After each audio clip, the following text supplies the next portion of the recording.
Perbandingan ekonomi negara maju dan negara berkembang, yaitu negara Indonesia dan Prancis. Sebelumnya, Assalamualaikum warahmatullahi wabarakatuh. Perkenalkan, nama lengkap saya Maria Angelina Bate, kelas A, Pendidikan Ekonomi, Angkatan 22 dengan NPM 22210004200047. Latar belakang dari perdagangan internasional antara negara Indonesia dan negara Prancis adalah perdagangan internasional menjadi salah satu sektor penting dalam mendorong pertumbuhan ekonomi suatu negara.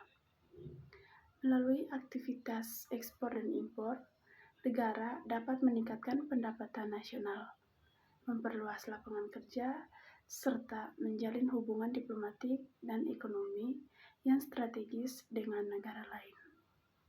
Dalam konteks ini, baik Indonesia maupun Prancis merupakan dua negara yang memiliki peran yang cukup signifikan dalam perdagangan global. Meskipun dengan karakteristik dan kapasitas yang berbeda, Indonesia sebagai negara berkembang dan anggota G20 memiliki kekayaan sumber daya alam yang melimpah dan posisi strategi di jalur perdagangan dunia. Ekspor utama Indonesia mencakup komoditas seperti minyak, sawit, batu bara, karet, tekstil, dan produk kelautan. Selain itu, Indonesia aktif menjalin kerjasama dengan melalui berbagai perjanjian regional dan bilateral termasuk dengan negara ASEAN. Namun, adapun tantangan yang sering dihadapi masih cukup besar, seperti rendahnya nilai tambah ekspor, ketergantungan pada komoditas primer, dan infrastruktur logistik yang belum optimal. Sementara itu, Prancis sebagai negara maju dan anggota Uni Eropa dikenal memiliki struktur ekonomi yang kuat, berbasis pada industri manufaktur, dan berteknologi tinggi otomotif, produk domestik, anggur, serta sektor jasa dan pariwisata yang unggul. Prancis juga memiliki akses pasar yang luas berkat keanggotaannya dalam Uni Eropa dan memiliki kekuatan diplomatik dalam merundingkan kebijakan dagang global.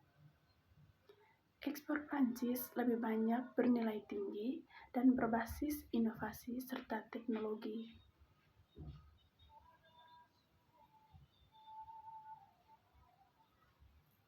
Yang berikut, adapun perbandingan spesialisasi produk Indonesia dan Prancis. Yang pertama dari segi aspek Indonesia, dari aspek jenis ekonomi, Indonesia itu negara berkembang, sedangkan Prancis berbasis komoditas dan sumber daya alam negara maju, berbasis industri dan teknologi tinggi, spesialisasi produk ekspor komoditas primer seperti kelapa sawit, batu bara, karet, kopi, hasil laut produk industri seperti pesawat, otomotif, dan kosmetik. Sektor unggulan: pertanian, pertambangan, dan perikanan. Kemudian dari sektor manufaktur, alat canggih seperti kimia, farmasi, dan fashion, serta jasa pariwisata, nilai tambah produk umumnya rendah atau mentah atau setengah matang.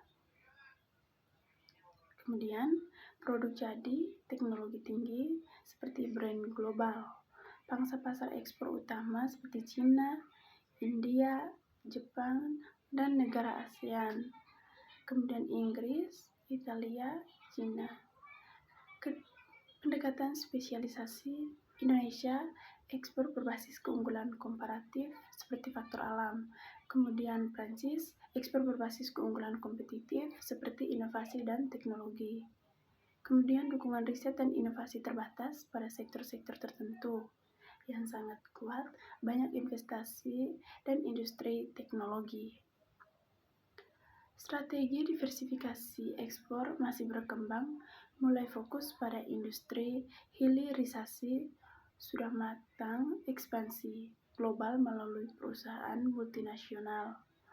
Brand produk global masih terbatas seperti Indomie, Gojek di Asia Tenggara, banyak merek global, ketergantungan komoditas tinggi atau harga pasar dunia sangat mempengaruhi. Kemudian ada strike rendah seperti lebih tahan terhadap fluktuasi harga komoditas global. Kemudian yang ketiga ada kajian teori. Pertumbuhan ekonomi merupakan peningkatan kapasitas suatu negara dalam memproduksi barang dan jasa dalam jangka panjang. Salah satu faktor penting yang mempengaruhi pertumbuhan ekonomi adalah perdagangan internasional yang mencakup kegiatan ekspor dan impor barang atau jasa antar negara. Kemudian, hubungan antara keduanya telah menjadi fokus kajian ekonomi sejak lama, terutama dalam teori-teori perdagangan dan pembangunan. Kajian teori yang pertama ada teori keunggulan komparatif.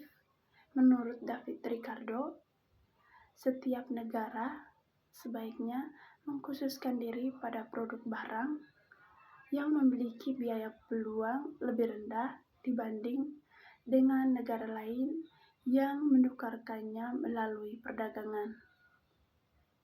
Teori ini menunjukkan bahwa spesialisasi dan perdagangan dapat meningkatkan efisiensi produksi global. Kemungkinan negara memperoleh barang atau jasa dengan lebih murah sehingga meningkatkan pertumbuhan ekonomi. Kemudian yang kedua ada teori pertumbuhan klasik dan neoklasik. Model pertumbuhan klasik menurut Adam Smith dan neoklasik menurut Solosan menyatakan bahwa perdagangan internasional dapat mempercepat pertumbuhan ekonomi melalui beberapa akses. Yang pertama, akses terhadap pasar yang lebih luas. Kemudian yang kedua ada peningkatan skala produksi atau economies of scale. Yang ketiga ada transfer teknologi dan inovasi. Dan kemudian yang keempat ada peningkatan investasi asing.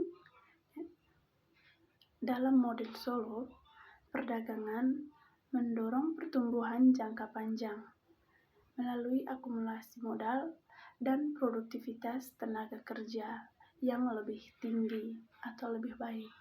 Yang berikut ada teori Paul Romer atau endogenous.